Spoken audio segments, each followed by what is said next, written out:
तिळगुळ घ्या गोड बोला. मकर संक्रांतीच्या सर्वांना हार्दिक शुभेच्छा.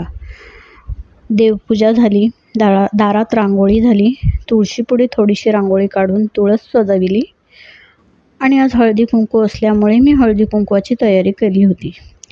मला काही मंदिरात जायला जमले नाही, म्हणून मी तुळशीचीच पूजा करून तुळशीलाच हळदी कुंकू वाहून तुळशीलाच वंसा देऊन तुळशीला नमस्कार केला आणि सुवासिनींना हळदी कुंकवासाठी घरी बोलाविले होते.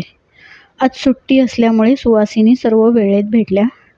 इतर वेळेला त्यांचे जॉब वगैरे असतात, म्हणून प्रत्येकाला यायला जमत नाही. म्हणून संक्रांतीचा सुट्टीचा दिवस पाहूनच हळदी कुंकवाचा कार्यक्रम आपण ठेवला होता.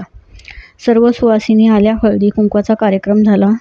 तिळगुळ, वाण सर्व काही देऊन हळदी कुंकवाचा कार्यक्रम पूर्ण केला.